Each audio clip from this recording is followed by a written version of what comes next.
The Honorable, the Deputy Speaker. Yes.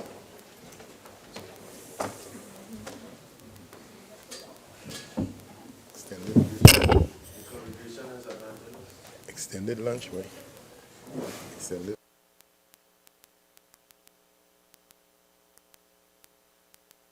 Collect the offer before they went to tea. Like it is.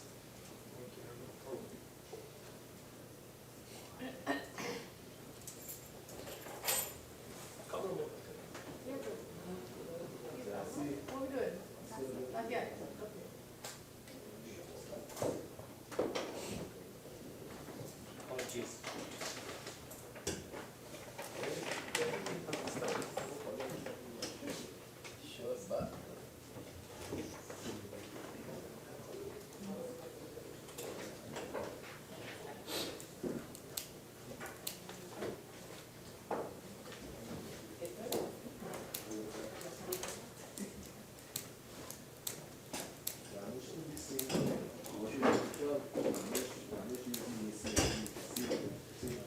Yeah. And I was tripping. And then It takes a few of them. No problem. You're frightening them. I'm supposed to be frightening you. I have no fear. Go on the chair. good strategy. I stayed clear. I said what I had to say. All you have to say. I said what I had to say. I want to know who you're bringing back to the debates. Tell them to come back to the point.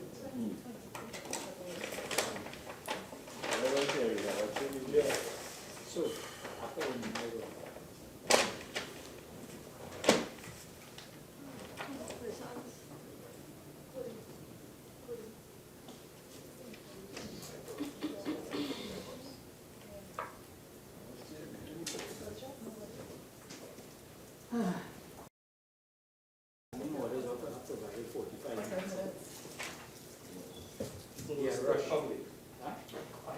I have noticed human behavior.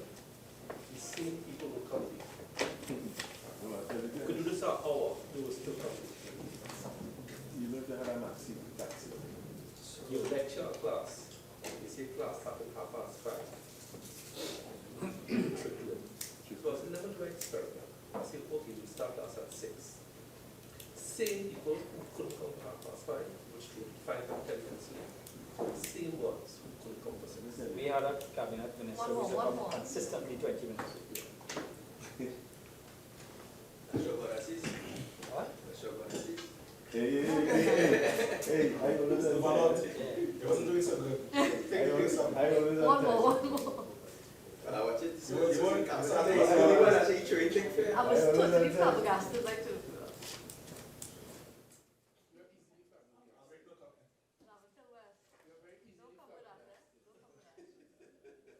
Don't take on that seagull. I'm not. The seagull from Charlottesville. That's the way we from the Senate. Can you remember the seagull? The first time he dropped that, I was dead. He was right here. No, they don't. That's okay with me. Honorable members, as we resume from tea, right, I think I need to bring to your attention, it's now 5:04, and we're supposed to resume at 5 p.m. Right, so I only think that it should be fitting that I make mention that, again, the quorum after tea, or quorum of the House, continue to be 12 members, and we cannot proceed with the business of Trinidad and Tobago without a quorum. So please, members, take heed, both the leader of government business and also the chief whip. Please draw it to your attention of your members, please, and let's don't make it a regular habit. Couva North, you still have to continue. You have members. Members, Couva North, you have 22 minutes remaining of your initial half an hour, and then you have your additional 15. You care to go straight into it? Right, sure. so proceed. Thank you. Thank you, Mr. Deputy Speaker. Good to see you in the chair. Now, Mr. Deputy Speaker, as I was as I was saying before the break, Mr. Deputy Speaker, I was referring to some of the ills as a society that we need to deal with in trying to make this piece of legislation effective. And I was speaking about a number of projects that were embarked upon during the previous government's tenure. And I make reference, of course, to the completion, because I am now asking the Attorney General with a status report on the completion of the numerous safe houses and rehab centers and transition homes that were started by the former government. We need an update with respect to this, because in order to make this legislation effective and to create the enabling environment to deal with our women and our children and the ills that affect them, we need to have these hard solutions implemented.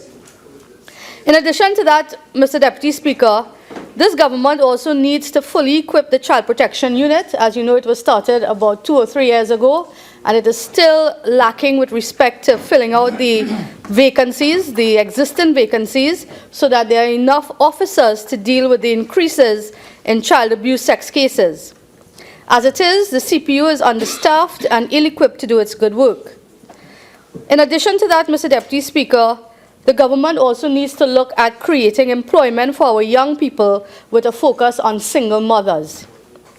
And, you know, we as MPs, as sitting MPs, we always have this weekly issue or problem of constituents coming to your office, single mothers. They're jobless, they have 4 children to take care of, they're in high school, they're in primary school, some are even toddlers. And therefore, we need to examine and address that situation as a parliament and as a government in moving forward, because we know the ill effects of poverty, and I will speak on that a little later on, and the correlation to child marriages or underage marriages as it is in our legislation, where we have legislated not too long ago that a child, by definition, is now an individual under the age of 18. And therefore, we need to take into consideration these issues that plague society on a constant basis. So, Mr. Deputy Speaker, these are some of the things that needs to be considered by the Attorney General in moving forward to make this legislation effective. Now, moving on, Mr. Deputy Speaker, generally, I want to speak about culture and tradition and gender inequality. And with gender inequality in many communities where child marriage is practiced, girls are not valued as much as boys, and they are seen as a burden on their family. Marrying your daughter at a young age can be viewed as a way to ease economic hardships by transferring this burden to her husband's family.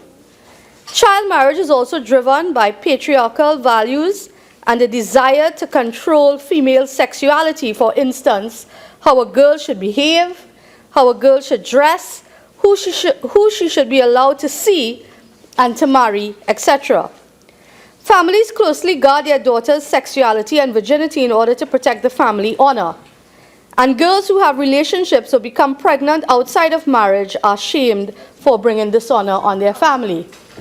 Mr. Sure. Deputy Speaker, may I ask again for the source? Sure. Sorry, thank you. This was taken from a UN report, 2014 United Nations report on the family. Now, they were making reference with respect to gender equality and child marriages, and I know that Laventil West spoke about it earlier on in his contribution, where we are a signatory to the United Nations Convention on the Rights of the Child, and I think that is most important.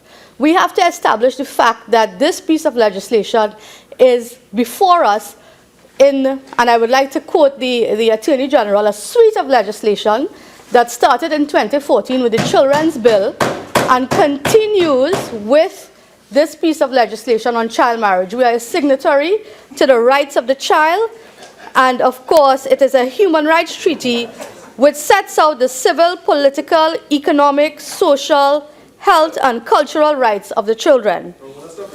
The convention defines a child as any human being under the age of 18, and I spoke about that earlier on. And we are bounded, Mr. Deputy Speaker, by the international law that we have signed on to. And compliance is compulsory. It is compulsory, and we have a reputation at stake.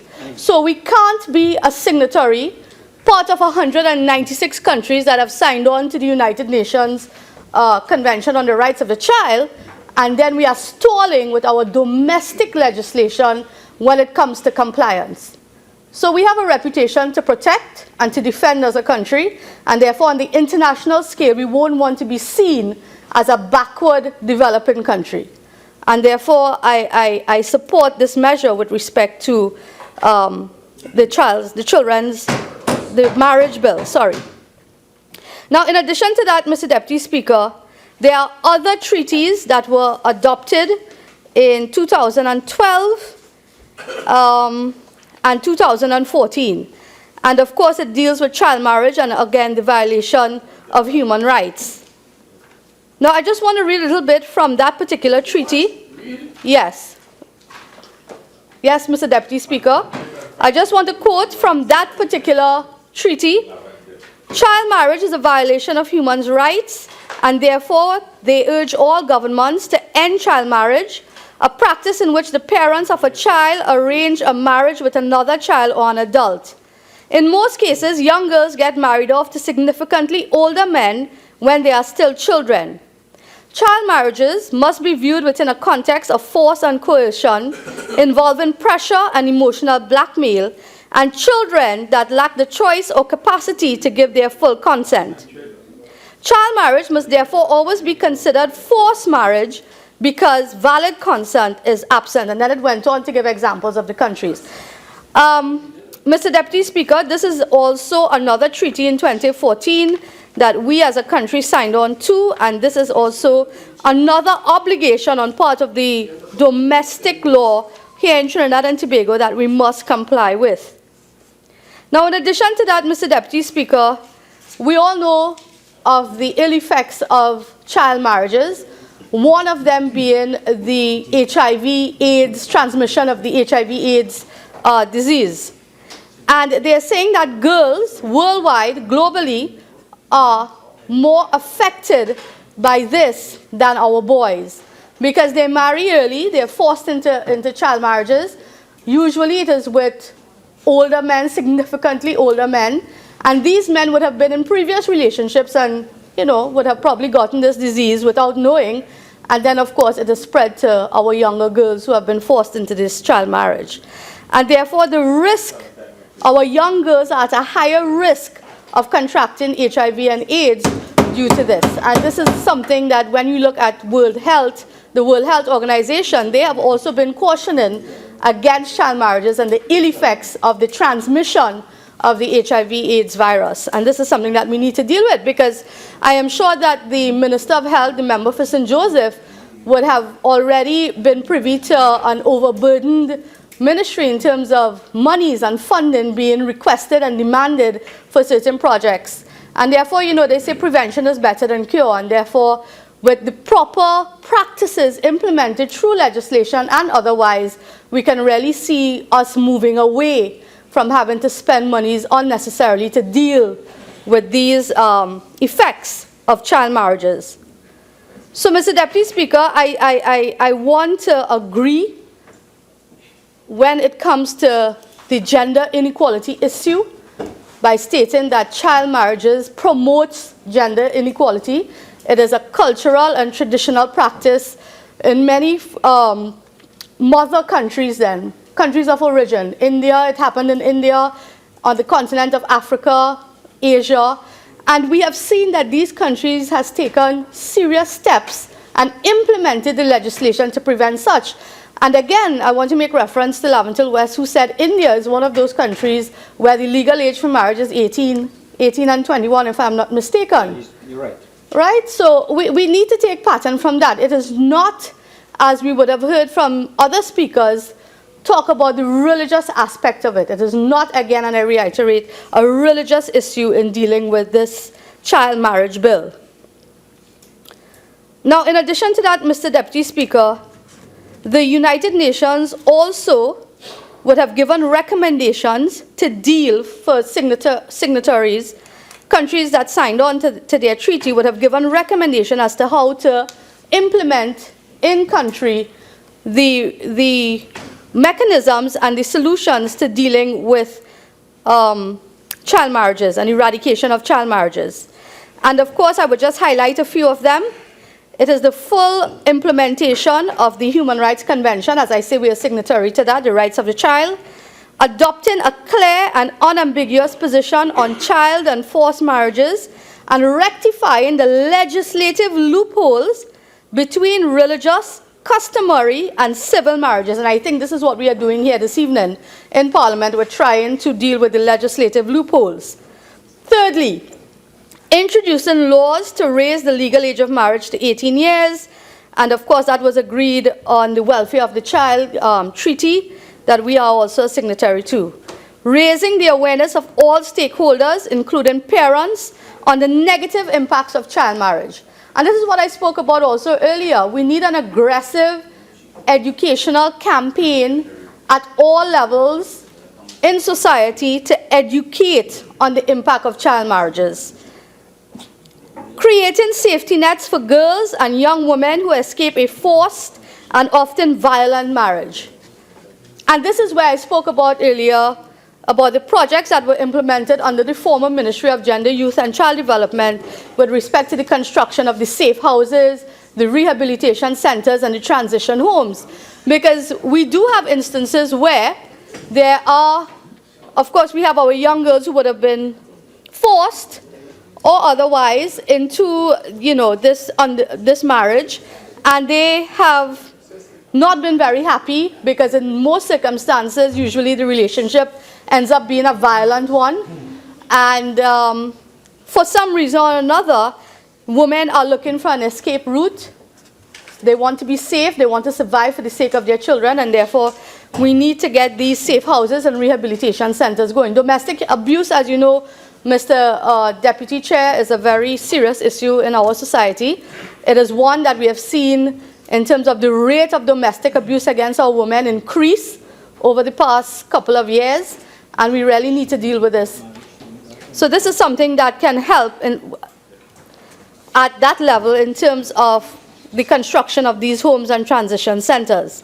Another recommendation that was handed out by the United Nations Treaty on the Rights of the Child, it is that of creating and maintaining birth, death, and marriage data registries with full national coverage in all countries as recommended by the Pinero Report on Violence Against Children. Now, I know that the Attorney General spoke about this database that was a work in progress in creating, and I know that he has been able to quote statistics from different sources, but we need to get that central area where it is that all data with marriage, birth, deaths, registry comes under that, and it says improve. I know we have one under the our registry system here, but it needs to be improved so that we can have accurate data so that we'll be able to deal with these things specifically.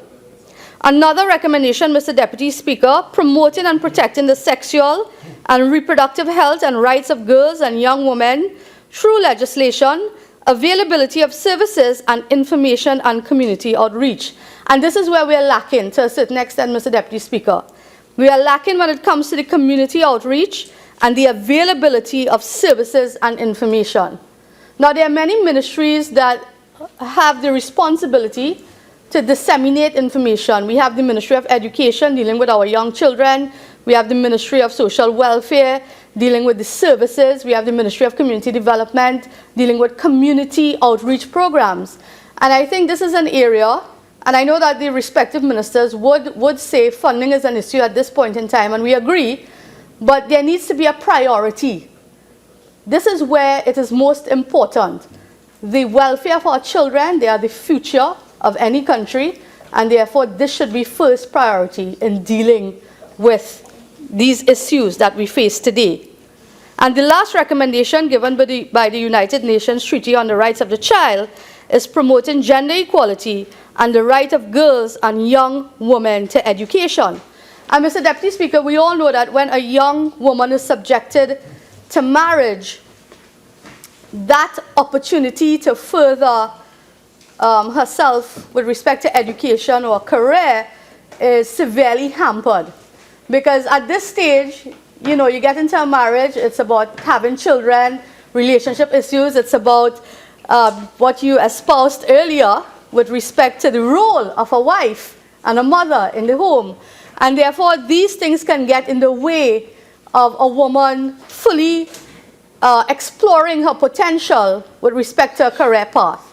And therefore, education is most important, and it is our duty as members of parliament and as citizens to educate our young girls and boys on the rights of the child and what must be done in order to see positive progress of our children. So these were some of the recommendations given, and I am sure that the Attorney General is aware of this, and I would like to hear him speak on it a little bit later on when he decides to wind up.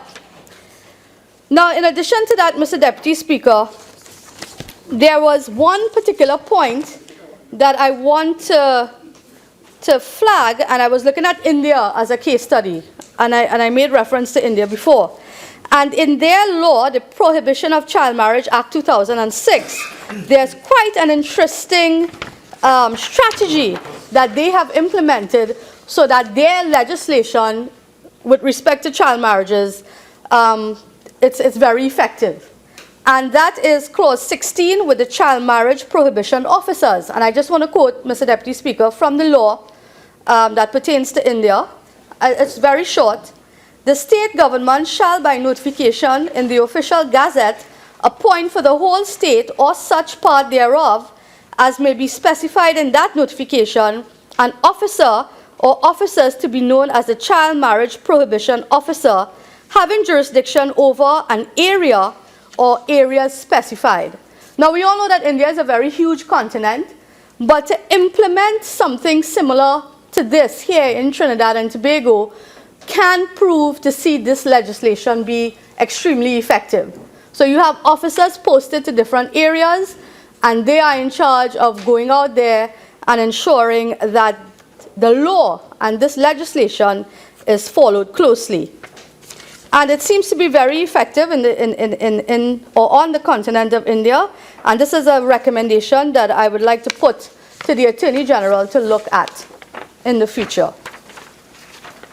Now, in addition to that, Mr. Deputy Speaker, there's been many voices out there with respect to the debate on this bill. And there's some that I want to refer to. And in the Trinidad Express of April 7, 2017, there's an article highlighted 9,000 child sex physical abuse cases. Is your child safe? Now, in most instances, we know that victims of child sex abuse cases often results in a rushed or secret marriage just to protect, on behalf of the parents, they see it as a mechanism to protect the child. And I just want to quote again from the article, data collected by the Children's Authority from May 2015 to 2016, sexual abuse and neglect continue to be the highest reported types of child abuse. And during that period, May 2015 to May 2016, there were 9,000 reports of abuse made to the Children's Authority. And it went on to say that it just can't be the responsibility of the Child Protection Unit and the Children's Authority dealing with this, because it's a societal problem, it's a social ill that we need to deal with. So it comes with legislation, it comes with creating the enabling environment through government to see that the protection of the child is ramped up to a certain extent. In another article, Mr. Deputy Speaker, the Trinidad Express, January 31st, 2017, Swami Prakashananda of the Chinmaya Mission said that child marriage is Jurassic by nature. And he went on to say that it is Jurassic in nature and will make a relic of Sanatan Dharma. He said the principle that guides modernity in Hinduism is the recodifying of laws formed to suit the needs of time, by extension, place given that many Hindus in the country are no longer living in India. He said that this is the reason for the different historical ages, and if we in the Hindu community of Trinidad and Tobago do not give serious thought to this requirement, of modernity and by extension evolution, we run the risk of being left behind in the time and progress, and many leaving our fold for a more modern and progressive way of life. And he was saying that it's a retrograde step to insist that the marriageable age for children should be less than 18 years. And it's just his point of view that I am espousing here today. So that was from Swami Prakashananda of the Chinmaya Mission, who is in support of the marriage bill, and of course the age being that of 18 and being uniformed across the board for all. Now, Mr. Deputy Speaker, the AG would have been quoted as saying that in the last 2 decades, there were 3,404 child brides. In the last 2 decades, that's 20 years. Now, I would like to say quite guardly that it is not really an issue in terms of saying that we get our young children married.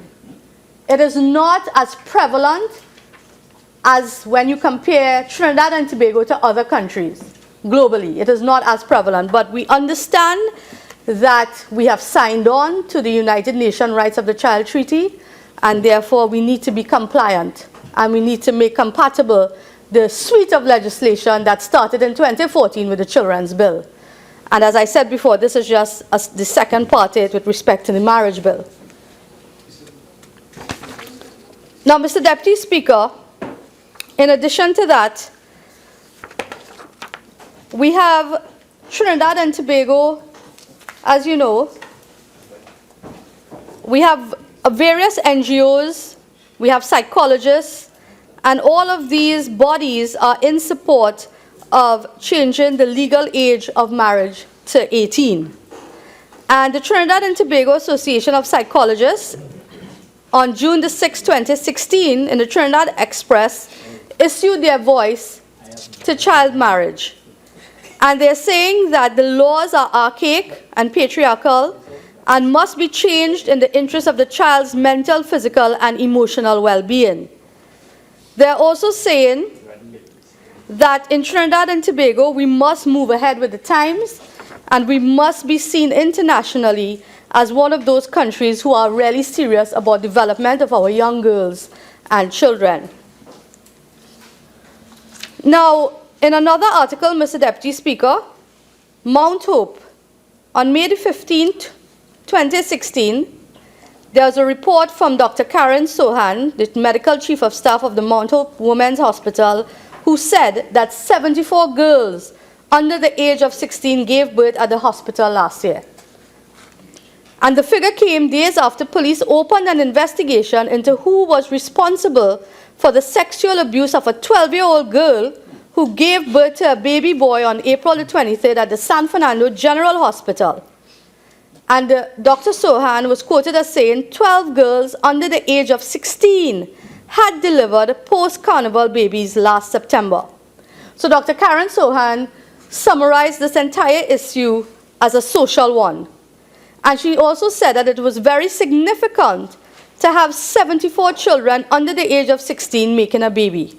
And as I said earlier on, Mr. Deputy Speaker, the development of a young girl getting married under the age of 18 has not reached its full potential, and therefore there are medical complications that go with, of course, getting pregnant and having a child under the age of 18. They are not fully developed as yet. The body of the young woman is not fully developed. And of course, it can lead to death, and it can also lead to the child being stillborn.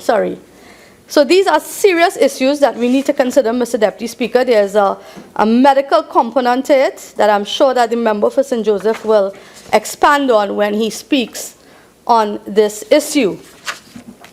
Now, in addition to that, Mr. Deputy Speaker, I was quite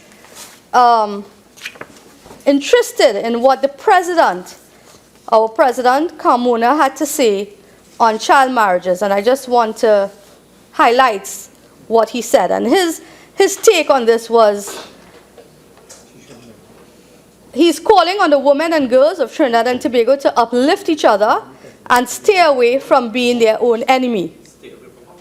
Yes, stay away. Don't bring the president into the detail. Okay. All right, I will move on, Mr. Deputy Speaker. But just to summarize, it was, of course, talking about the gender inequality and saying that we need to put our girls on an equal footing to our boys in Trinidad and Tobago and move away from some of the debate around the child marriages that we have been privy to. Now, Mr. Deputy Speaker, again, I want to reiterate that we must give consideration to the voices out there who has a different opinion and a different view. It is our role as elected members of Parliament to consider all. And again, I want to make reference to the network of NGOs and the Hindu Women's Organization in terms of they asking for that Romeo clause to be inserted into the legislation to allow for the 16 to 8, for the age of 16, girls to the age of 16 to be allowed to marry with parental consent. Romeo and Juliet. Yes, Romeo and Juliet. Mr. Deputy Speaker, so these are some of the important issues that I would like to bring to the fore with respect to this bill, and to also say that as a woman, we have seen our girls and the society in which we live evolve over the past couple of years. We have seen where it was unheard of for a young girl to be furthering her studies, in instances going to school, attaining tertiary education level degrees and all of that. And we are now seeing where the woman is making strides in every field across the board. We are seeing at the University of the West Indies, the majority of intake of students are females. We are also seeing where it is that our females are making it to the boardrooms. They are now CEOs and chairmen of boards. We are now politicians. We had our first female prime minister of Trinidad and Tobago. And it's all about breaking the glass ceiling with respect to our women in Trinidad and Tobago. And therefore, as a society, we should be cognizant of the changes that has happened around us and also move to legislate and move away from some of these archaic laws that we still have on our books and try to make our laws uniform and compliant to what is happening internationally around us. So, Mr. Deputy Speaker, in addition to that, let me again say that I firmly believe that this issue with respect to the bill on marriage, this marriage bill, it is about, first and foremost, being a signatory to the United Nations Treaty on the Rights of the Child. This is very important. Many people may not see it as an important component in advocating the argument, but we live in a small world. And with respect to our international reputation, as I said earlier, we don't want it to go down. We want to always be seen as a progressive nation, a developing nation. We are still developing. One day I hope I'll be around to see us labeled as a developed nation, small island developing states as we are right now. I would like to see us developed, and I know that the responsibility squarely, a large portion of that responsibility falls on the Minister of Planning and Development, who's responsible for taking us forward to develop nation status. So we have signed on to this international treaty, Mr. Deputy Speaker, we have signed on to it, and I think respect needs to be given to that relationship we have with the international community. And we signed on a long time ago on many treaties, and as I said before, this started in 2014 with the Children's Bill. I was part of this evolution. I worked at the Ministry of Gender, Youth and Child Development on the bill of 2014, and therefore this marriage bill is just part of that suite of legislation, as the AG likes to say, in moving forward. But there are serious issues that I flagged earlier that we cannot ignore, and I want to summarize by saying we cannot ignore the thousands of teenage pregnancies on an annual basis. We cannot ignore that our society has also evolved, and we need to consider the LGBT society. We need to consider same-sex relationships, and that is why I ask of the AG, what comes after this? Is it that we are going to see pieces of legislation regulating and legislating on marriages, same-sex marriages? What happens after this? Because we need to create a holistic society, and the enabling environment would not just see this marriage bill alone and the children's bill. There are other pieces of legislation to come, and I hope the Attorney General is very cognizant with that. Secondly, my argument is one of gender inequality, this bill will promote gender equality. Because as we see it, the marriage of children, especially our young girls, forced into marriage at an early age, under the age of 18 and still being labeled a child, is of course an issue of gender inequality as far as I can see it. And therefore we need to move away from that and move to that of gender equality.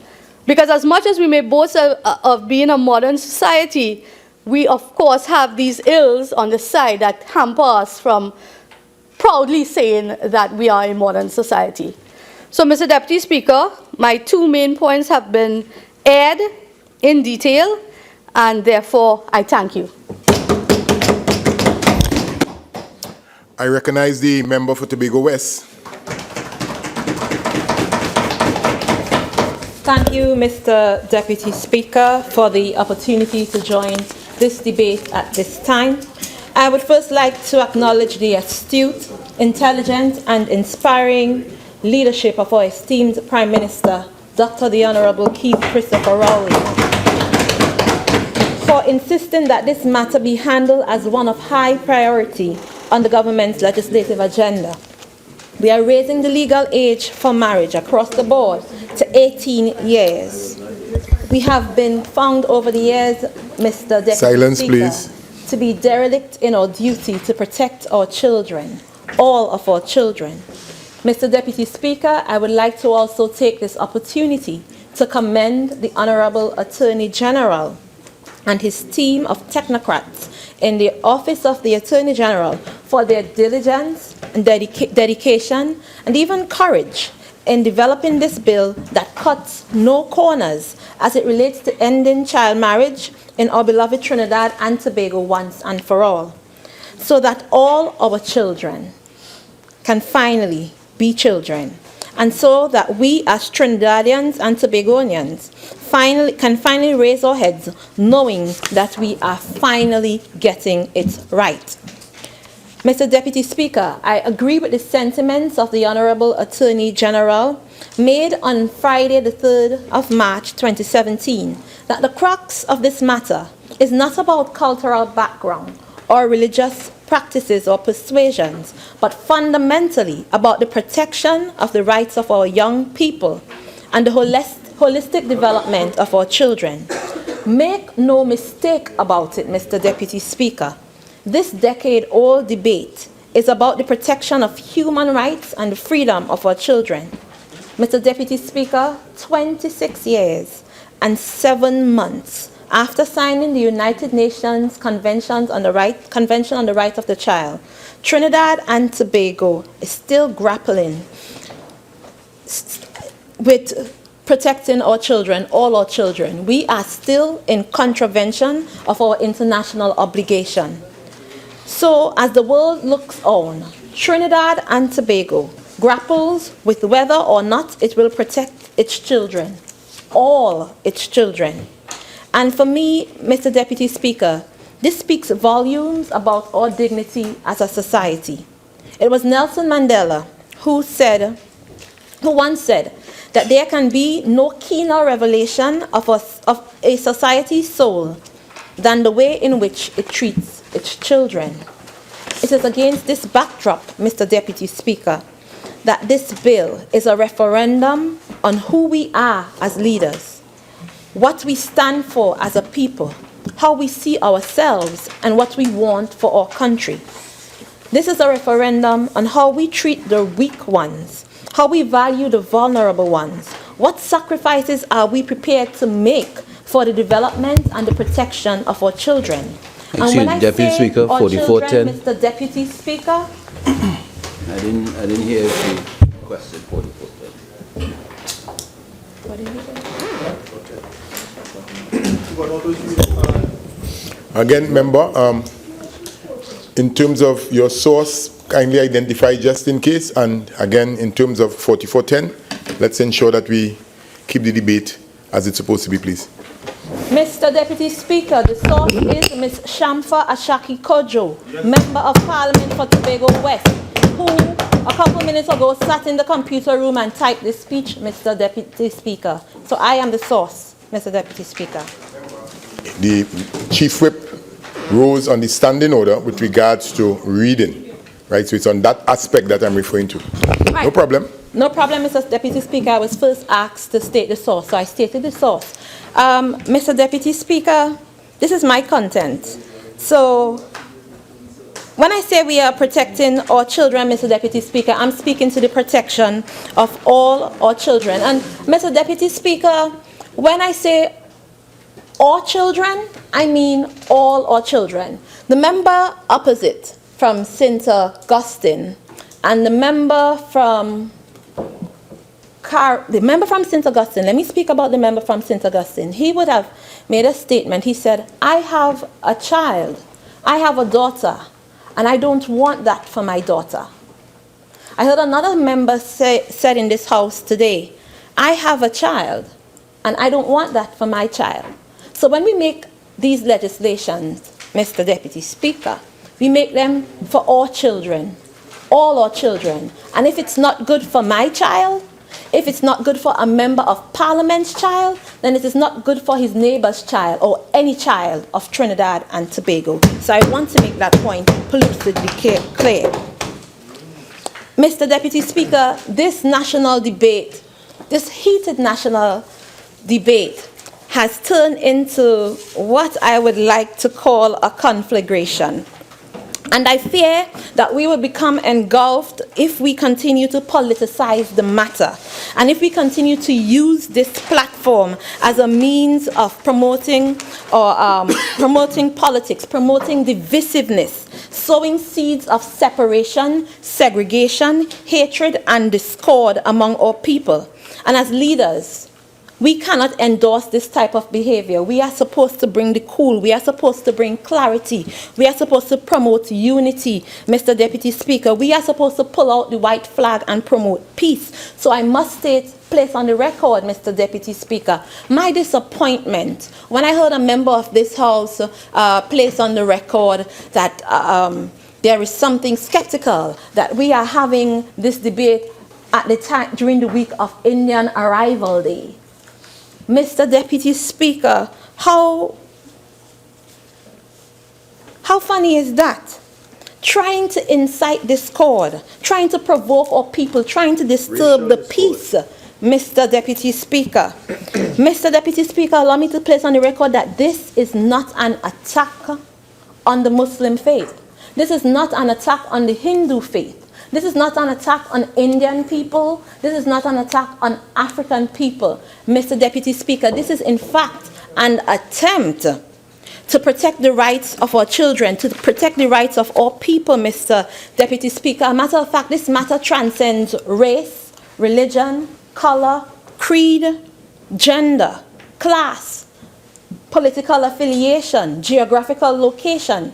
This is about the rights, the freedoms, the well-being and the welfare of our nation's children. This is an attempt to put the right legislation in place. This is an attempt to wrong the rights, Mr. Deputy Speaker, and to protect our most valuable asset, our nation's children. Mr. Deputy Speaker, 3,478 child marriages from 1996 to 2006. And if my memory serves me right, that is 3,404 child brides, 3,404 young girls, child brides between 1996 and 2006, and 74 boys. That is 98% of all young women. This is a clear case of gender inequality. Mr. President, we have heard the stories of mistreatment, the stories of abuse as it relates to these child brides. I want to bring to your attention and the attention of this House, Mr. Deputy Speaker, a story that I found in the Express. And that is the Express of June 2nd, 2016, the Daily Express. And the title of the story is My Life as a Child Bride. And I quote, I wish I could go back in time and live my life all over again, change the abuse and stress I went through.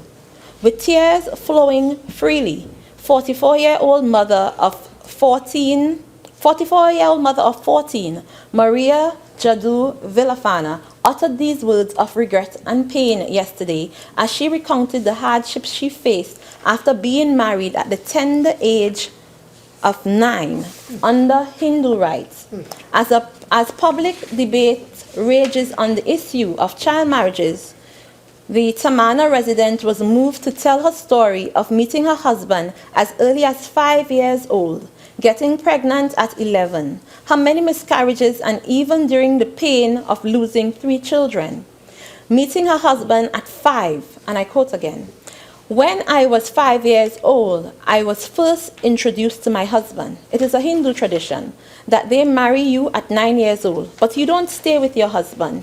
You both live in your own families, with your own families in separate houses, and when you reach 14, you both live together and start having sex and making children," she explained. Mr. Deputy Speaker, I just quoted from the June 2nd, 2016 Daily Express. So we have heard of the horror stories internationally, where in Yemen a 13-year-old would have lost her life during pregnancy, a child bride.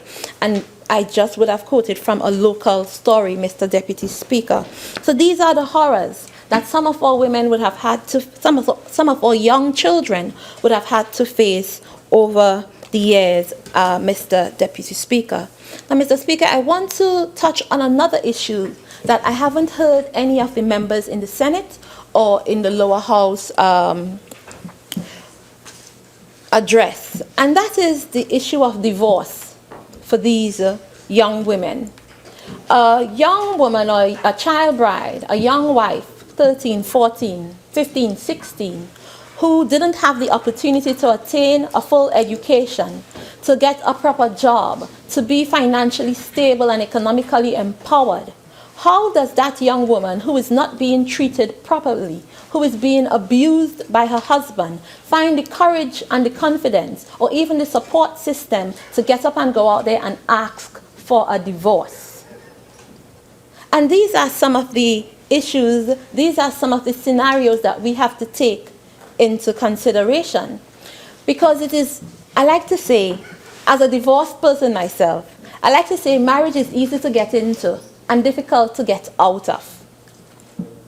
Imagine that for a 14-year-old or a 15-year-old who needs the necessary finances and support and resources to get out of a marriage in which she is not comfortable. So these are some of the items that we have to consider. No education, no proper job, no financial ability to get out and to start over again, Madam Speaker. We need to hear the cries of these young people. Mr. Deputy Speaker, in 2017, Mr. Deputy Speaker, this cannot be our truth. As a leading light in the Caribbean, as one of the most advanced societies in the English-speaking Caribbean, this cannot be our truth. Young people, children in our society cannot be suffering like that. Many other countries look at Trinidad and Tobago as a leading light, as an example as it relates to development. This cannot be our truth in 2017. You have our neighboring countries like the Bahamas, Belize, Haiti, Jamaica, who would have already done what was necessary to end child marriages and harmonize the age for marriage at 18 years old. Outside of the region, you speak about Egypt, India, Sweden, Vietnam, and even the countries of the African Union. And the world looks on as Trinidad and Tobago grapples with the decision as to whether or not to protect our children, all our children. I want to point to some of the matters highlighted here today by some of the other members opposite. A member from Couva North, very early in her contribution, she said the government needs to listen to the ground and pay attention to the request for the Romeo and Juliet clause. The member for St. Augustine said we need to listen to the representatives from the different religious entities and the religious organizations. And the member for Caroni Central said that, made a recommendation that we should allow marriage for some children. from 16 to 18.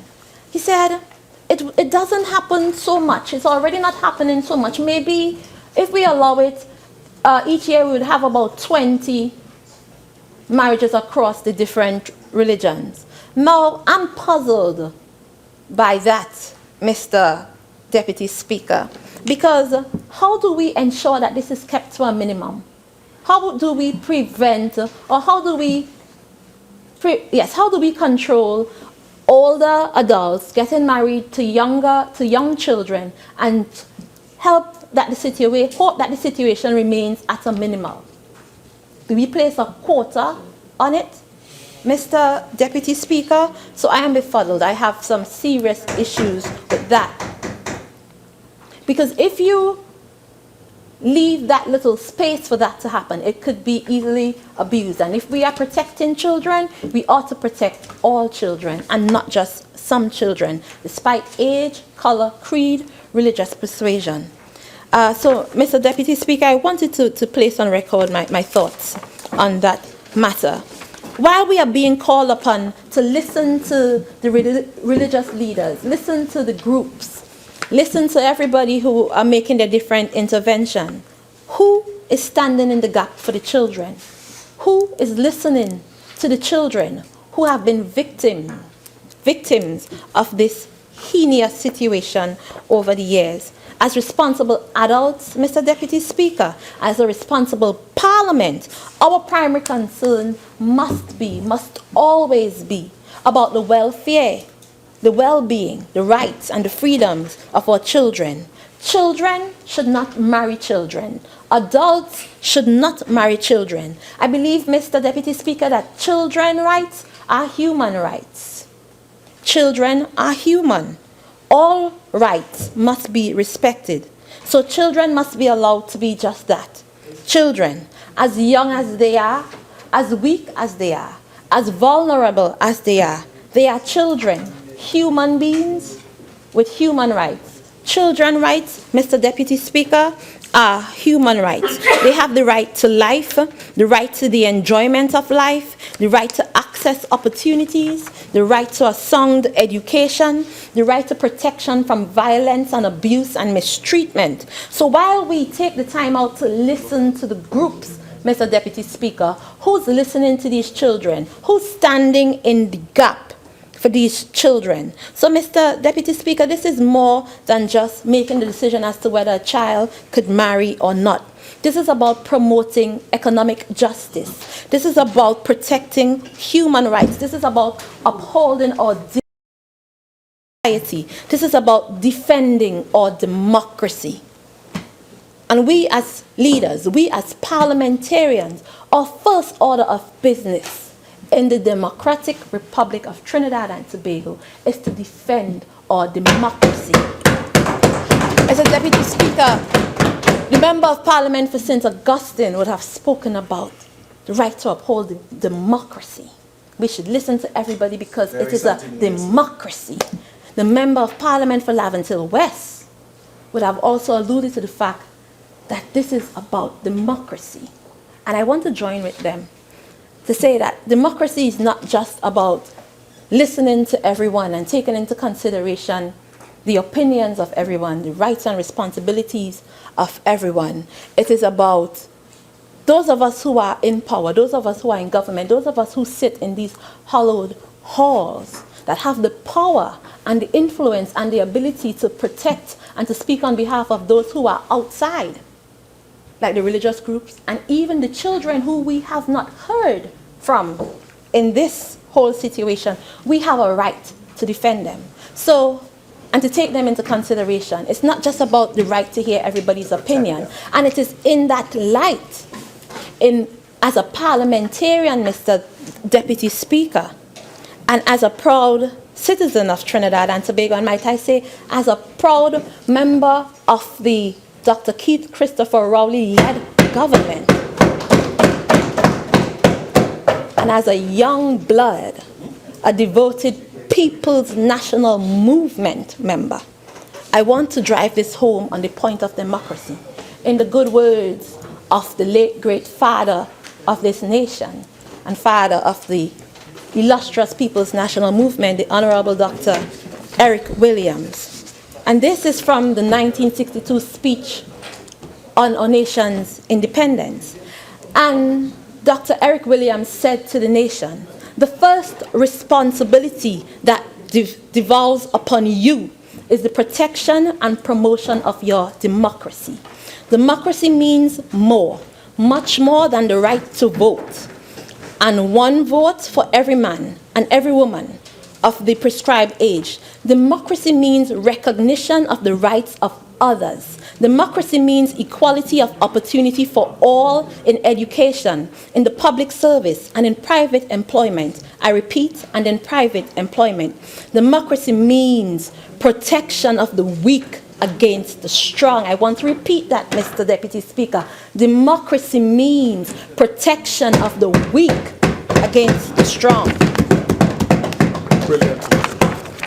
Mr. Deputy Speaker, and the Honorable Father of a Nation went on to say, democracy means the obligation of the minority to recognize the right of the majority. Democracy means responsibility of the government to its citizens, the protection of the citizens from the exercise of arbitrary power and the violation of human freedom and individual rights. Democracy means freedom of worship for all and the subordination of the right of any race to the overriding rights of the human race. I want to say that again. Democracy means freedom to worship for all and the subordination of the right of any race to the overriding right of the human race. Democracy means freedom of expression and assemble of organization. All that is democracy.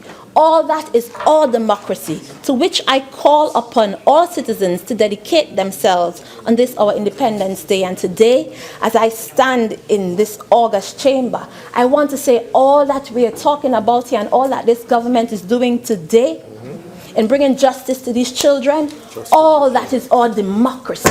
And I want to call on all members opposite, all religious leaders, all these groups that would have voiced their opinion, to honor that, to remember the words of our founding father, remembering that all that we are doing here is protecting the weak from the strong.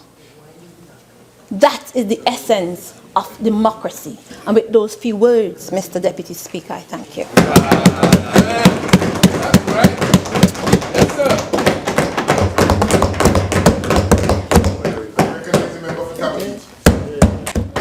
Thank you. Thank you very much, Mr. Speaker. Mr. Speaker, like my colleague from Caroni Central who spoke earlier this afternoon, I too support the age for legal marriage as being 18 years old. In other words, I support the law that allows to recognize marriages at the age of 18. And this has nothing to do with religion, has nothing to do with race, it has nothing to do with ethnicity, it has nothing to do with social traditions. It has to do with what we must recognize and accept and repeat as the right for the child and the person. And in my view, in a functioning democracy, the law must reflect what is right as determined by the process agreed upon as to how laws should be arrived at. And I think this is what we are about in the Parliament over the last couple of days on other matters, but this matter in particular, to arrive at consensus as to how the law should be shaped. You know, it might be argued that we shouldn't really be talking about protecting the rights of the child, that should be something that everybody respects. But societies are so constructed and people's minds are sometimes so tarnished that it is necessary to have laws in a country that ensures the respect for children and especially for girls. Mr. Deputy Speaker, it's very interesting, even as we debate and speak about child marriage and legal age of consent to be 18 years old, that in Assam, in India, in a article that came out in the Hindustani Times just on the 9th of April 2017, it says here, people marrying before attaining the legal age for matrimony and couples having more than 2 children would not be eligible for Assam government jobs. Strict sanctions that the state plans its new population policy. That country has a 2-child norm which is rarely followed strictly. As you know, child marriage, like the member for Laventille West said, is banned in India, and violation of the legal age, 21 for men and 18 for women, attracts punishment whenever such incidents are in fact caught. But you know what is more? In Assam, as part of legislative measures, the policy proposes that the minimum age for marriage must be made compulsory to receive government facilities such as jobs and services, said State Health Minister Himanta Biswa Sharma, unveiling details of the policy's draft on Sunday. And I just said that because the Assam government's draft policy seeks to increase the punishment for child marriages from imprisonment for 2 years to 4 years in jail. So that is the extent to which some societies go in order to ensure that the legal age for marriage is in fact observed. Mr. Deputy Speaker, the matter, in my view, in Trinidad is a bit more complex than we perhaps understand it. Now, while in a democracy, the will of the majority prevails, or at least one believes it should prevail, in a complex society like ours, and ours is a complex society, with its variety, its diversity of races, cultures, ethnicities, and what have you. In a complex society of ours, with multiplicity of religions, social and cultural traditions, we have to be careful, very careful, that in what we do or what we propose, we do not trample upon the beliefs and feelings of any one group amongst us. Because whether we like it or not, this is a very sensitive society. Sometimes we live on the edge. Sometimes we live on the edge, and sometimes we allow our feelings and emotions to prevail over reason. It is our duty, therefore, to convince with the power of reason that the particular position we may favor is one that is in the best interest of those for whom we purport to act legislatively. Even though we have been, as it were, delegated the power to make laws, we must be careful that even in shaping those laws, we are conscious of what the society wants and what the society would like to see. Our views might not be the right views at all times. This is a society in which we must act carefully. Because the power of laws binds us as individuals and a society together. And while it can be reversed, one must never appear to trample upon the freedoms and rights of others. I want to repeat that this is a highly sensitive, emotive-driven society where very often emotions and not reasoned judgment often drive our behaviors. In general, there are perhaps very few people, unless you are mentally deranged, very few people in this society who do not know what is right. And on this matter, 95 to 99% of the country knows what is right. And what is right is to avoid child abuse by having anything, in any way abrogating the rights of children by letting them be forced into child marriages or early marriages. I don't like to use the word child marriages. I prefer the word early marriages. But the challenge for us as a society has always been to choose that which is right. That's the thing, we know what is right, but can we bring ourselves to choose that which is right? And in the Hindu tradition, there's a word for it. It's called dharma, righteousness, righteous conduct. To choose ethically that which is right. In this regard, I have, unlike my colleague from Laventille West, sometimes I wonder if he accepts that he's a colleague in the House, I have a fundamental problem with the manner in which the Honorable Attorney General, supported by colleagues in this place and the other place, and by certain independent senators, removed the need for a 3/5 majority in the change to this bill before us and supported a simple majority. And I think that is very dangerous. Very, very dangerous. When you are debating something which will change and take away the rights of people, or at least in the perception take away their rights, and you simply decide, perception is reality for many, as to what the law was and what you wanted to be. And since you Again, address the chair. Sure, Mr. Speaker. The government side will have the opportunity to respond. Okay. My point is that you do not tamper with people's fundamental freedoms as enshrined in the Constitution by your own fancies and preferences, or because you feel, or you purport to feel, that you are not going to get the support of the opposition, and therefore you want to do something in order to satisfy your own position. You do not, and you should not, even as a legislator, given the delegated authority, I would say, by the people, you should not abrogate power unto yourself by trampling upon the freedom and protection assured in the Constitution, by simply deciding that this law will be passed one way or the other. You cannot do that.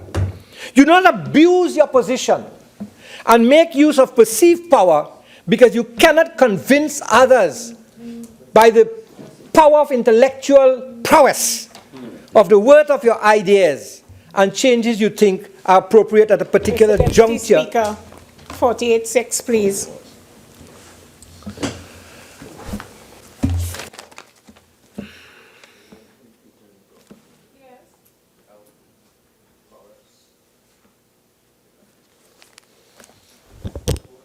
Overruled. Proceed, member. Thank you, Mr. Speaker. Mr. Deputy Speaker, you do not abuse your position. No one should abuse his or her position in this House and make use of what they consider to be perceived power, because you cannot convince others by the word of your ideas, the value of your ideas, the power of your thoughts, to the changes that you think are appropriate at a particular juncture in the social mind of the nation. And for those who applaud, as they have done this afternoon in this House, on the other side, the Attorney General, note well that the intent is often worse than the action. Well said, well said. As custodian of the Constitution and the law, you are not in a privileged position to accommodate your own fancies at the expense of other people's rights and freedoms. This is not just any kind of governance. This is not just any kind of governance. This is a democracy. And people are talking much about democracy here today.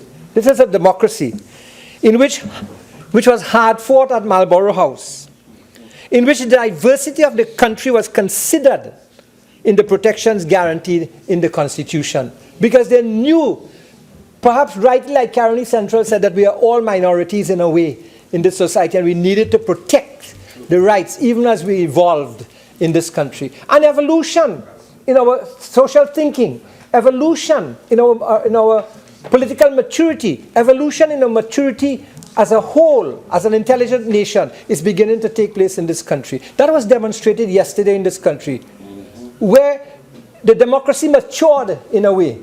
Excellent. Where freedom matured in a way by the positions that people took with respect to people holding senior positions in the country. And that was a good thing. That was a good thing. And therefore, people are evolving in the society. And very often, as we say, sometimes the people are running faster than the leaders. And the leaders must now stop to listen and catch up with where they are, Mr. Speaker. Mr. Speaker, I do not believe, with due respect to the Honorable Attorney General, that the AG is in any position to make the kind of determination you did, AG, with respect to asking for a simple majority.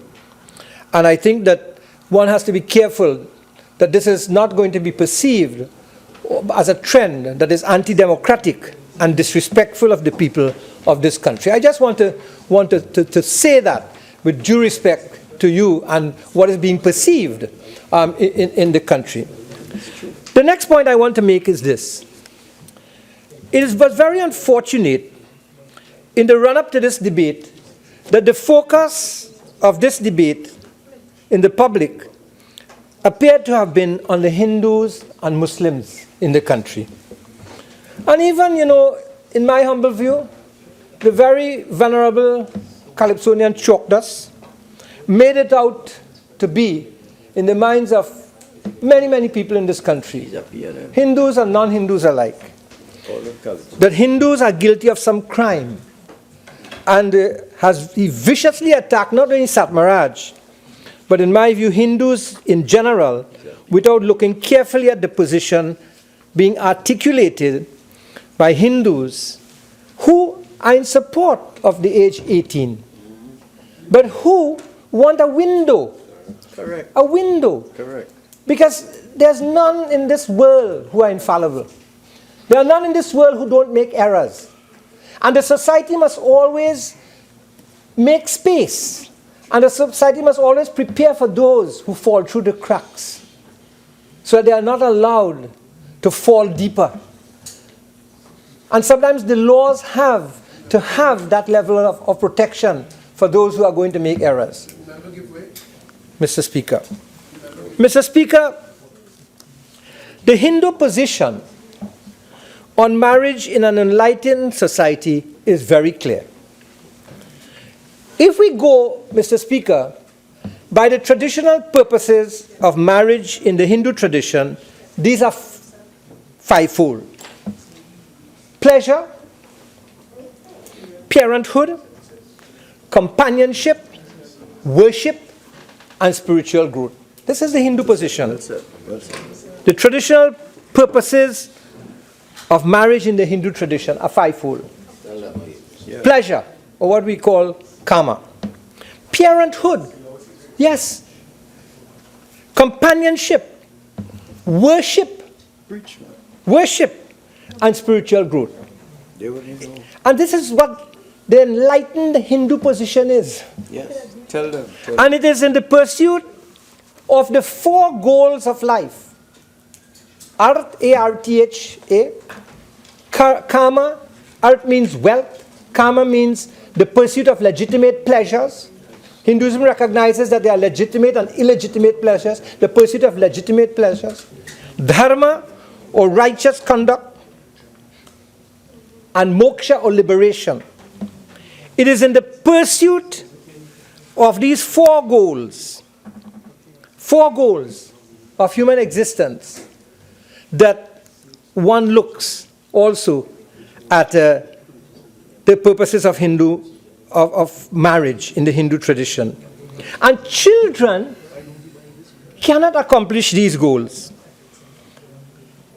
Forcing a child into marriage, silence, please, frustrates the purpose of marriage in the Hindu tradition. Well said. And this is why I can stand here and support 18 years old. Good. The goals of marriage in Hinduism presuppose not children, presupposes two adults, male and female. And it is this kind of ignorance about the Hindu tradition and what the Hindu tradition proposes that causes these attacks and labels that are often placed upon the Hindu community in this country. Ignorance. Good. I want to repeat that the vast majority of Hindus are in support of lifting the age, Mr. Speaker. And I still believe that we live in a democracy and adhere to the principles of majority rule while protecting and respecting the rights of minorities. This is the general principle, and it should be reflected in law. And as a lawyer himself, the venerable member for Portsmouth North St. Anne's West would have often asked the question, what is the purpose of law? And I would like to propose that the purpose of law, among other things, is also to articulate a societal value, a societal ideal, might be the better word. And what is the societal ideal insofar as this issue is concerned? In addition to reflecting the societal ideal, the law must also reflect our growth in wisdom and our growth and societal changes. Growth in wisdom and our appreciation of societal changes. Times have changed. And we have as a society grown in wisdom and grown in understanding. And this is why we on this side, with that wisdom and understanding, we support the age of 18. And we say that no child must be abused. And as I said, Hinduism presupposes 2 adults in terms of marriage, not children. But having said this, like my colleague from Carney Central, we must not ignore the views of groups like the Hindu Women's Organization, the Orishas, the civil society groups, the Muslim organization, who are articulating a very strong position, in my view, which accommodates that fallback position. What are you going to do with people who find themselves in that difficulty? What are you going to do about it? Are you going to jail them? Society must accommodate. So society has to operate also with a level of compassion. As adults and as parents and as leaders in the society, we have an obligation to groom people with the right values so that they can make the right choices and not make those mistakes. But human beings are fallible, and if they do, then we must have the space where we can help them rise again. And I think this is what the Hindu Women's Organization and the other groups, the Muslim women and so on, are trying to say to the country. And we cannot just ignore them. We cannot just say we want a simple majority and forget the 3/5 and so on. We are evolving. Maybe there will come a day when we'll get there. But sometimes you have to go step by step in the ladder. You know, what would you with a young woman at 14 years or 16 years who gets pregnant as a result of a relationship with a person under the age of 18 and it's not rape? What do you do? Like my colleague from Couva North so correctly said, are we in denial that there are dozens, maybe hundreds of young people in this position? You cannot ignore the problem. And you have to find a way to deal with it and to help people along. Mr. Speaker, since so much was said in the run-up to this debate, so much was said, and so much was made out about Hindus and the position of Hindus on this matter, allow me to delve on what the Hindu tradition proposes. Tell us. Mr. Deputy Speaker, the life of a Hindu is divided into 4 stages. 4 stages. The stage of the student, or what is called brahmacharya. The stage of the grihast, or what is called the householder. The stage of the vanaprast, or what is called the semi-renunciant. And the stage of the sannyasi, the full renunciant. 4 stages. And it's equated in terms of age and time in a general sense. So from birth to age 25 would be considered the student stage. The stage where one prepares oneself for taking on the life of a householder.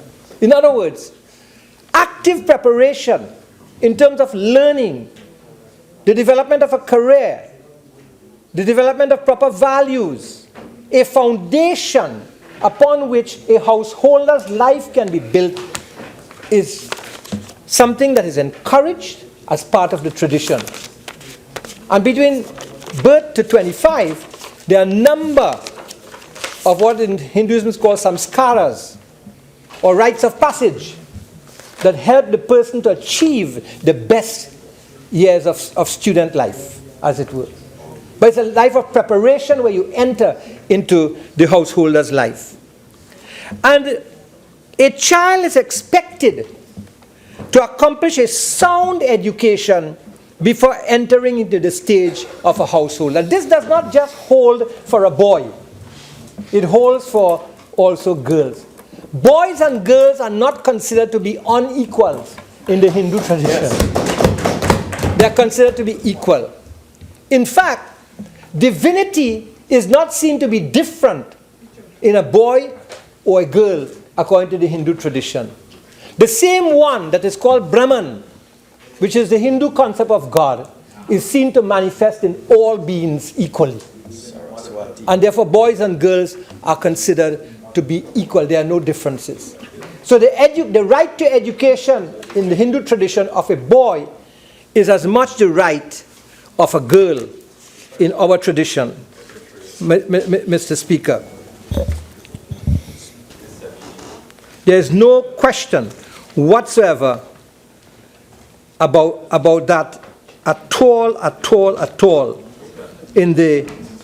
in our tradition. No question about the equality and the right to equal treatment in our tradition, Mr. Deputy Speaker.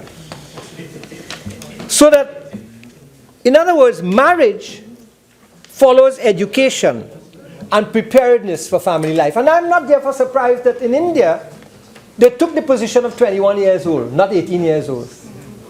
That they took that position of 21 and not 18 years of age.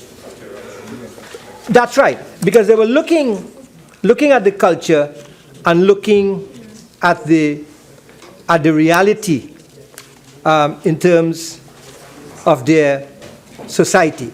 And just to illustrate my point, the value of the education of the girl child and equal opportunity is evident even in the scriptural texts, the highest scriptural texts, the Upanishads, where there's a ritual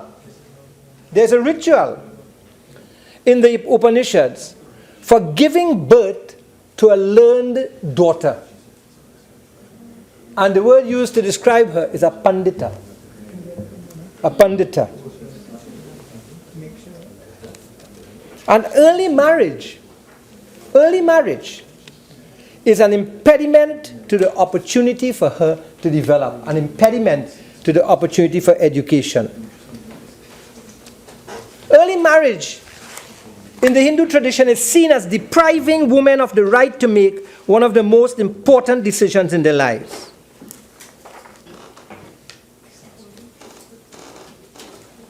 You know, in the Ramayana, and they say Trinidad is Ramayana country.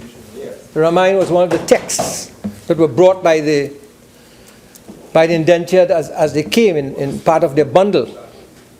And there's a section of the Ramayana which everyone should read. It's called Ram Rajya. And it's the section of how the Lord Ram ruled his kingdom. And in that section, you will see political leadership at its best. You will see the construction of an ideal society at its best. And in that section of the Ramayana, everyone was learned. Everyone was learned. There was no discrimination in terms of learning. And when children are forced into marriage, especially girls, and Mr. Deputy Speaker, in your position as Member of Parliament for Pune, you were talking all about the duties of a wife and as a householder and so on. Hinduism recognizes the importance not just of the wife as a householder, but of the male as a householder also. And places equal responsibility upon both male and female to the development of the core values in that home, the human values, and as well to support the home equally. It is never a question of inequality, it's a question of equal rights. It's amazing. Very often people think that the Hindu woman is somebody who is subservient in the home. Wrong. Make it clear. Wrong. She's an equal partner in a life of righteousness. There's a Hindi word for it, Sahadharma Acharini. An equal partner in a life of a husband and the life of a householder. Madam, Mr. Deputy Speaker. And this is why The Sanatan Dharma Mahasabha, like other organizations, are pushing the education of girls like at the Lakshmi Girls. Because they recognize that marriage follows education. Marriage follows education.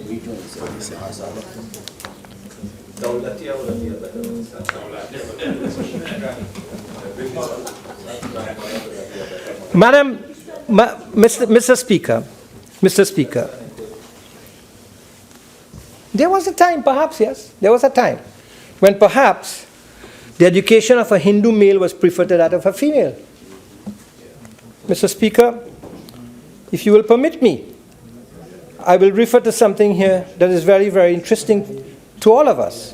And I'm sure there are myriads of other kinds of stories like this.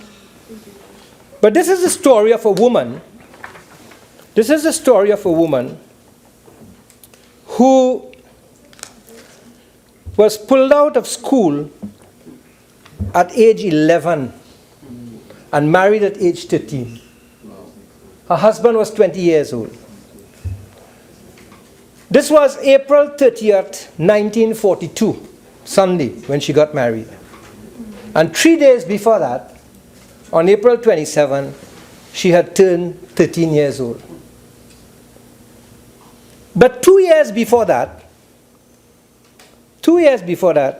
at age 11, she was in school. She was in school at the Sipere Road CM School. And I have here, dated 1st August 1940, her report card in Standard 3. Wow. Arithmetic, 98 out of 100. Reading, 100 of 100. Writing, 80 of 100. Spelling, 95 of 100. Poetry, 100 of 100. English, 94. Geography, 91. History, 90. Hygiene, 75. Music, 36. Drawing, 25. She couldn't draw, couldn't sing. Nature study, 80. Handwork, 95. Promoted to standard 4. Conduct, satisfactory. Teacher, H. Harnarayan. She never went back to school because her father took her from school and decided she had to get married. That was my mother. And she was married at 13. A lady who had a desire to become a nurse. She wanted to be a nurse. And she was taken out from school at age 11, married at 13. And her father was the late Govardhan Pandit, who was a founding member along with Bade Sagan Maharaj of the Mahasabha. Member, so times have changed. Member, your 30 minutes has expired. You have an additional 15. You care to avail yourself? Take my offer. Member. Thank you. Thank you. Proceed. And why I say that is because while he would have been thinking in his era and been conditioned by his era and thinking. And mine too. 40 years, 60, 77 years after, this is thinking of the society has changed, and that's why I'm saying things are evolving. Tell you we're still at a position where we need a fallback position. Let us be compassionate and understand that this is. Mr. Attorney General, you are not the only person in this country who has a view. You have to understand that, sir. There are other people with emotions, with ties to this country, who love this country, maybe more than you and I do. Again, address the chair, please. Mr. Speaker. And we just cannot walk and trample roughshod over their views and feelings and emotions. We are patriots. Member, earlier I give you some leeway with regards to words like attack and railroad and trample and so on. Please, right? I don't think we need to, use those adjectives. So please. Thank you, Mr. Speaker. Thank you for the leeway. I really appreciate it. But it's a kind of debate in which some of these things come. So to suggest, today, it is no longer true that a male is preferred to a female in terms of education. Today, to suggest that child marriages are still some sort of ideal, or in Hindu families, it's far from the truth, far from the reality. And boys and girls are encouraged to develop their potential as students, which I said could be regarded loosely as up to 25 years of age. I want to say again, the presence of Hindu colleges, which are performing so well and demonstrating academic excellence and educational leadership, not just among the Hindus, among the Catholics, among the Muslims, like in Charleville and so on. We must note that defeats the argument that the Hindus and Muslims support child marriages. There's a structure, and I speak for Hindus, the structure in the life of a Hindu, which by itself speaks to the age of marriage.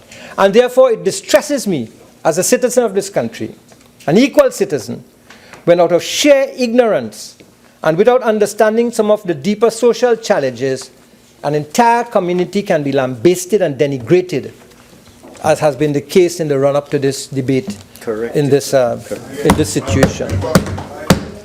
But again, you are using certain pronunciations which I think may not be necessary in the debate at this time. So please, all right? Sure. Member for Tabaquite? Yes. Thank you. You see, so I've spoken about the obligation to education in terms of the child.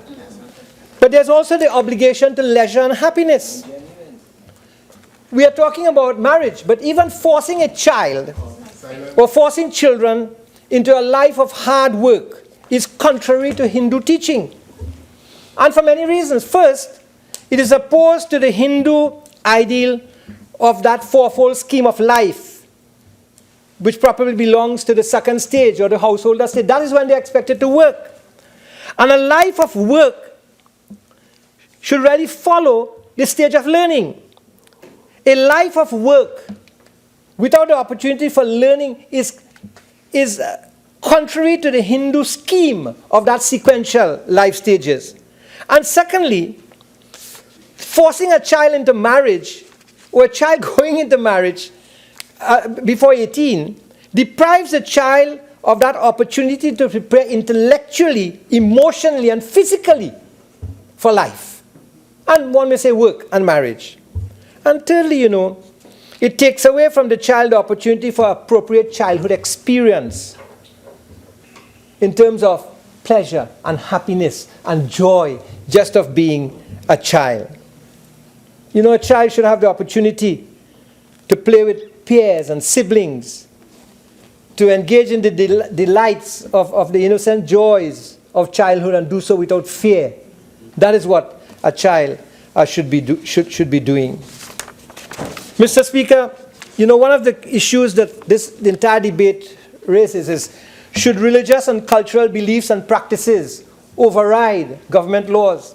And I was very happy that the member for Caroni Central picked up this issue so brilliantly and with such intellectual fervor when he spoke here this afternoon. He did. Because I support also a secular state. And secular state perhaps is even more necessary in this society. We have to allow people to practice their religion and practice their culture and their beliefs and so on. We have to do that. There must be no fight over that. There must be no fight over culture. But we must know when nationalism is more important than anything else. And that is why when my colleagues on the other side speak of us being unpatriotic, as a Hindu, I want to say my Hinduism promotes patriotism of the highest order. Well said. Tell them again. And there is no argument about that. And I have to say that here in this house today. Mr. Deputy Speaker, there's in the Hindu tradition, there's a concept of ahimsa. Ahimsa. A-H-I-M-S-A. Non-injury. Non-injury. And in fact, it is regarded as the highest virtue, non-violence. That was one of the premises of Gandhiji. And it is not only true of Hinduism, but it's true of other traditions emanating in India, whether it be Buddhism or Jainism or what have you. And in the Hindu text, the Bhagavad Gita, which is used when you swear in the parliament for Hindus and in court and so on, it is listed as a virtue on 4 occasions. And in 3 of the references, it tops the list. And even the Ramayana speaks of hurting another as a most fundamental violation of religious law. And you know, I want to quote some Mahatma Gandhi, arguably the greatest champion of ahimsa in our times, emphasized that it should be understood not only negatively as avoiding injury to others, but positively as love that expresses itself in compassion and caring for others. And a child who goes into marriage at an early age, that is a form of violence against a child. And therefore Hinduism promotes ahimsa. It eradicates child abuse and child exploitation. And therefore, in supporting this bill at age 18, what we are doing also is that we are, in fact, emphasizing our commitment to one of the core values of the Hindu tradition. So you see, from my deep spiritual engagement, you can see why I have no problem with supporting this bill and in terms of age 18, Mr. Speaker. Mr. Speaker, as I come to a close of my contribution, I just want to read a paragraph out of a book entitled A Hindu Theology of Liberation. Not 2 is not 1. And I'll tell you the author of this book. It's published by SUNY Press after I've read my final paragraph. Marriage in the Hindu scheme of life should follow the stage of learning. A life of work without the opportunity for learning is contrary to the Hindu scheme of sequential life stages. Early marriage, especially for girls, deprives them of the opportunity to go through the stages of learning and prepare intellectually, emotionally, and physically for work and family. Children must not be robbed of the delights of childhood. This occurs when they are thrown prematurely into the world of work and family life. The centrality of non-injury must become the foundation on which Hindus build a vigorous campaign against all forms of child abuse and abuse of every kind. Eradication of child abuse, exploitation, and commitment to the well-being of children must become the measure of our commitment to the Hindu tradition, and I would say to our own human values and ideals in this country. Today, my contribution in this House was in fact inspired by this book, written by my brother, Professor of Religion at St. Olaf College in the United States, Professor Anand Rambachan, his 37th book that he has wrote on religion. Thank you.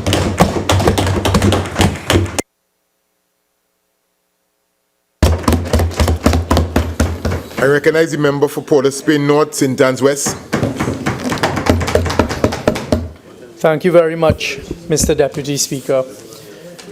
Mr. Deputy Speaker, in reflecting this afternoon about the legislation we're coming here to debate today, it struck me, and to take some of the words from the member for Tabaquite a short while ago, and in particular his submissions on evolution, it struck me that in this day and age of 2017, that we should be still here in this House, having gone through the Senate, and not finding amongst ourselves unanimously that this is legislation that should just be passed as of right almost.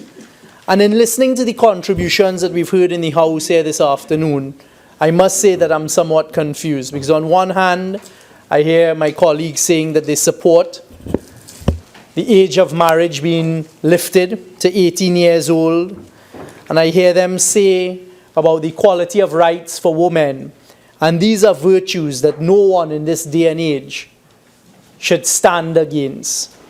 In fact, every right-thinking citizen should support equality for women and the protection of young children, and in particular, our young female children. So I kept wondering, why is it here? Why are we here? Why are we taking so long for the passage of this bill? What is the resistance to this legislation? Who in their right mind could try and hold on to young women being married off, as we just heard the member for Tabaquite say, at the early age of 13? A young girl, obviously with a lot of intellect and potential, being married off at the age of 13, and he then went on to tell us that her schooling ended at that stage. At 11. No right-thinking citizen, not only in Trinidad and Tobago, but in any civilized society in the world at this stage, should encourage our young women and young men at some ages to go through this. So, Mr. Deputy Speaker, it is my understanding that the Attorney General went through quite a lot of consultation, including in Tobago, in the preparation of this legislation. There were a lot of cries from society for us to amend archaic laws, and that is what we're here to do today. Madam Speaker, as you return to the chamber, after it was done in the Senate, and there was passage of the bill in the Senate that received the necessary support, we're now here in the House. And even in that period of time in between, Madam Speaker, the Attorney General went back out for more consultation. As the member for Tabaquite said a short while ago, law is meant to reflect societal ideals. And I think on this occasion, this is a good example of a law that should reflect societal ideals in the protection of our young children, not only limited to our young women, but also to our young men. So, Madam Speaker, I'd like to take this opportunity to applaud the Attorney General for bringing this as one of the first pieces of legislation to the two houses for passage. Because it is high time. It is high time, Madam Speaker, that we move on and move forward in the protection of the rights of our young people. And if you would permit me, Madam Speaker, just to dwell briefly on what could be the effects if legislation such as this is not passed. Again, I'll refer to the example and the live example from the member for Tabaquite, as he told us his historical perspective on what actually occurred with his mother. In this day and age, Madam Speaker, we must do all that we can to protect our young children, and in particular to ensure that there are equal rights for our female members of the society, some of whom are subject to the worst forms of abuse and violence. And this is one such form, Madam Speaker, because anyone who does even a cursory amount of research in this area and what happens when young girls are married off, in particular to much older men, must feel sickened by what it is that takes place. And I am not going to stand here today, Madam Speaker, and get into any debate with respect to religion and the different secular views and different religious views, because I've heard all of the members that I have heard their contributions here this afternoon to support. All of them, I believe, have supported the increase in the age for marriage and consent. Madam Speaker, a lot of ado has been made about the decision by the Honorable Attorney General taking out a clause that he had previously in the Senate, the 2/3 majority clause. The Attorney General did not do that on a whim, on a fancy, and as we say in Trinidad and Tobago, by vaps or vups. The Attorney General did that after very careful consideration, and in particular obtaining the advice of learned senior counsel. And it is something that was fully supported by his members of cabinet. And as he reminds me, even during the debate in the Senate, certain senior counsel who were present in the Senate indicated that there was no need for a two-thirds majority. So I'd just like to tell the citizens of Trinidad and Tobago who may be looking on and who may be listening that despite the fear-mongering, despite the attacks, despite the attempts to create this hype, this was not an attempt by the executive, through its Attorney General, to trample on any constitutional rights. Madam Speaker, this is an administration that respects the law. This is an administration that respects the Constitution. And I give the assurance that this administration has had and will have absolutely no intention of circumventing the Constitution.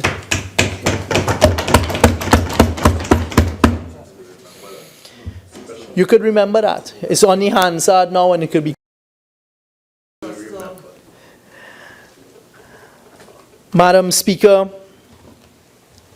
the atmosphere in the House this afternoon has been a good tone set, in particular by the last contribution that I'd just like to touch on.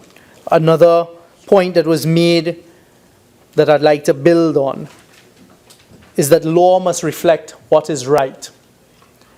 And the determination of what is right may evolve over time in instances such as this. Because what may have been accepted by societies in ages gone by have evolved, and this is what we, the legislators in this House, and I don't say the government alone, the legislators in this House now believe is right for the protection of the citizens of Trinidad and Tobago. And I've heard it from the member for Caroni Central, I've heard it from the member of Tabaquite. I did not hear, and I apologize, the contribution for Couva North. But I've heard it said that they support the age being raised to 18. And I think that is, well, thank you. So Couva North also joined in that. So I stand without fear of contradiction that this is one of those occasions that we stand as the legislators in this House prepared to support the raising of the age of marriage to 18, and that is being done for a variety of reasons, in my opinion, most importantly of which are to protect our young children who are under all sorts of different attacks in this day and age. And anyone on the outside who still continues to cry out for the continuation of child marriages being at ages 16 and under, I ask that the rest of the citizens of Trinidad and Tobago look at them very carefully, mark them, and understand exactly what it is they're being asked. They're asking legislators to do. Madam Speaker, I do not intend to keep us here for much longer on my accord. And with those few words, I would like to stand here today and say, this is something that is worthy of support. I thank the Attorney General for bringing this legislation to the House, having passed it through the Senate. It is good law that is being reflective of what is right. And this is certainly one law that is reflective of a societal ideal. I am proud, as a member for Port of Spain North, St. Anne's West, to support. And on behalf of the constituency of Port of Spain North, St. Anne's West, we support this legislation and thank the government for bringing it forward. Thank you, Madam Speaker. Leader of the House. Thank you very kindly, Madam Speaker. Madam Speaker. I beg to move that this House do now adjourn to Friday, the 9th day of June, 2017 at 1:30 p.m., at which time we will continue the debate on the Marriage Act.